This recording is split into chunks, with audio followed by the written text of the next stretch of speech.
ali alguns dias, Festo expôs ao rei o caso de Paulo, dizendo: olha, Félix deixou aqui certo homem preso, está aqui há um tempo, há 2 anos já, vocês querem saber, querem ouvir, me ajuda aqui a decidir o que fazer com esse homem. E aqui no capítulo 26 tem o discurso de Paulo para o rei Agripa, né? E ele diz assim: a seguir Agripa, dirigindo-se a Paulo, disse: é permitido que uses a tua palavra em tua defesa.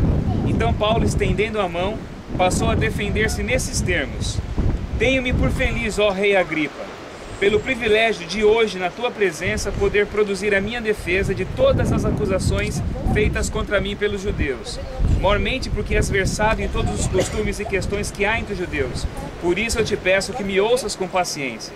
Quanto à minha vida, desde a mocidade, como ocorreu desde o princípio entre meu povo e em Jerusalém, todos os judeus a conhecem, pois na verdade eu era conhecido deles desde o princípio, se assim o quiserem testemunhar, porque vivi fariseu conforme a seita mais severa da nossa religião. E agora estou sendo julgado por causa da esperança da promessa que por Deus foi feita aos nossos pais, a qual as nossas 12 tribos, servindo a Deus fervorosamente de dia e de noite, almejam alcançar. É no tocante a essa esperança, ó rei, que eu sou acusado pelos judeus.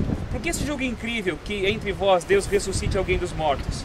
Na verdade, a mim me parecia que muitas coisas deveriam praticar contra o nome de Jesus o Nazareno. E assim procedi em Jerusalém, havendo eu recebido a autorização dos principais sacerdotes, e encerrei muito dos santos nas prisões, e contra esses dava o meu voto quando os matavam. Muitas vezes os castiguei por todas as sinagogas, obrigando-os até a blasfemar, e demasiadamente enfurecido contra eles, mesmo por cidades estranhas os perseguia. Com esses intuitos parti para Damasco, levando a autorização dos principais sacerdotes e por eles comissionado. Ao meio-dia, ó rei, indo eu a caminho fora, vi uma luz no céu, mais resplandecente que o sol, que brilhou ao redor de mim e dos que iam comigo. E caindo todos nós por terra, ouvi uma voz que falava em língua hebraica: Saulo, Saulo, por que me persegues? Dura coisa é recalcitrar-te contra os aguilhões. Então eu perguntei: quem és tu, Senhor? Ao que o Senhor respondeu: eu sou Jesus, a quem tu persegues. Mas levanta-te e firma-te sobre os teus pés, porque por isso te apareci, para te constituir ministro e testemunha, tanto das coisas em que me viste, como daquelas às quais te aparecerei ainda, livrando-te do povo e dos gentios para os quais eu te envio, para lhes abrir os olhos e os converteres das trevas para a luz, e da potestade de Satanás para Deus, a fim de que recebam eles a remissão de pecados, e herança entre os que são santificados pela fé em mim. Pelo que, ó rei Agripa, não fui desobediente à visão celestial, mas anunciei primeiro aos de Damasco e em Jerusalém, e por toda a região da Judéia e aos gentios, para que se arrependessem e se convertessem a Deus, praticando obras dignas de arrependimento. Por causa disto, alguns judeus me prenderam, estando eu no templo, e tentaram matar-me. Mas alcançando o socorro de Deus, permaneço até o dia de hoje, dando testemunho tanto a pequenos como a grandes, nada dizendo, senão o que os profetas e Moisés disseram que havia de acontecer. Isto é, que o Cristo devia padecer, e sendo o primeiro da ressurreição dos mortos, anunciaria a luz ao povo e aos gentios. Dizendo ele essas coisas em sua defesa, Festo o interrompeu em alta voz: estás louco, Paulo? As muitas letras te fazem delirar. Paulo, porém, respondeu: não estou louco, ó excelentíssimo Festo. Pelo contrário, digo palavras de verdade e de bom senso, porque tudo isso é do conhecimento do rei, a quem me dirijo com franqueza, pois estou persuadido de que nenhuma dessas coisas lhe é oculta, porquanto nada se passou em algum lugar escondido. Acreditas, ó rei Agripa, nos profetas? Bem sei que acreditas. Então Agripa se dirigiu a Paulo e disse: por pouco me persuades a me fazer cristão. Quase eu viro um cristão. Ele falou. Paulo respondeu: assim Deus permitisse que por um pouco ou por muito, não apenas tu, ó rei, porém todos os que hoje ouvem se tornassem tais qual eu sou, exceto essas cadeias. Ele mostra as correntes dele assim, que todo mundo, menos essas correntes, virassem cristãos. A essa altura levantou-se o rei, e também o governador, e Berenice, bem como os que estavam assentados com eles, e havendo-se retirado, falavam uns com os outros, dizendo: esse homem nada tem feito passível de morte ou de prisão.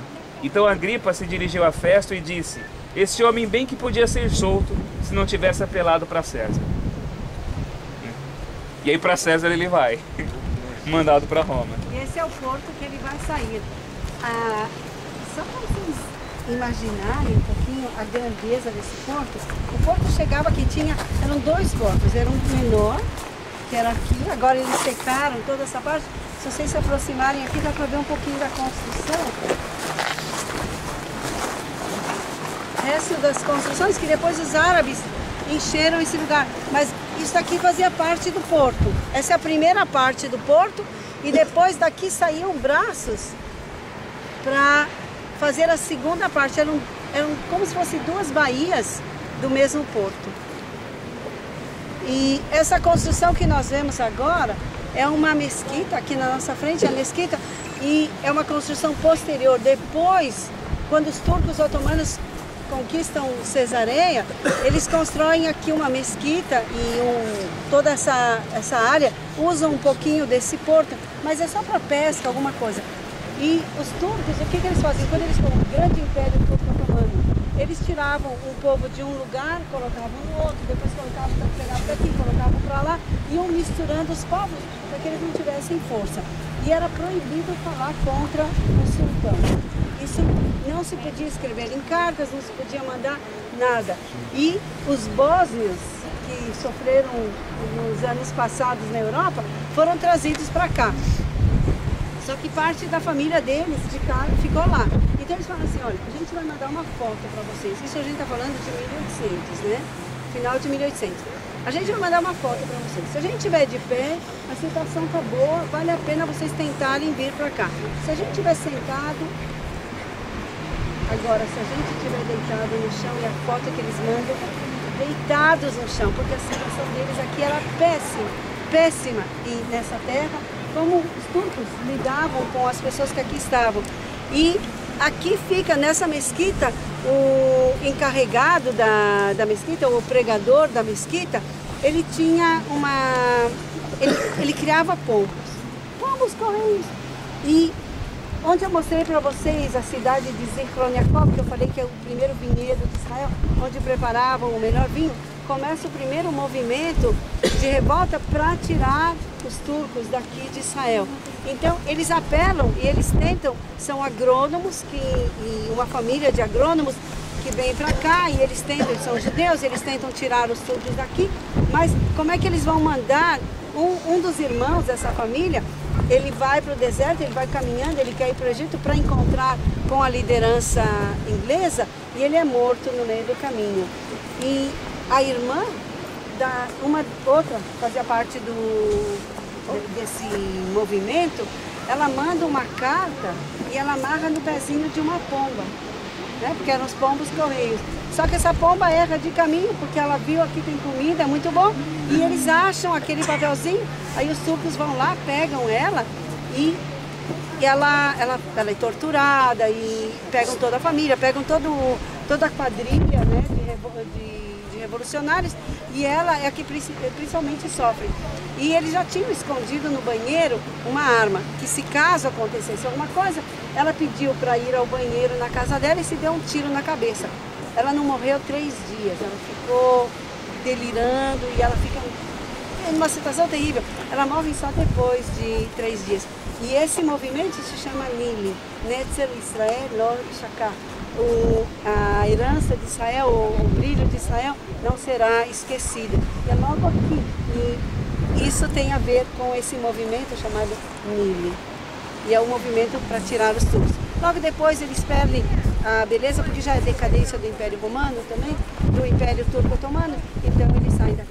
Nós vamos andar um pouquinho e nós vamos pelo menos ver o hipódromo e um pouquinho do outro lado.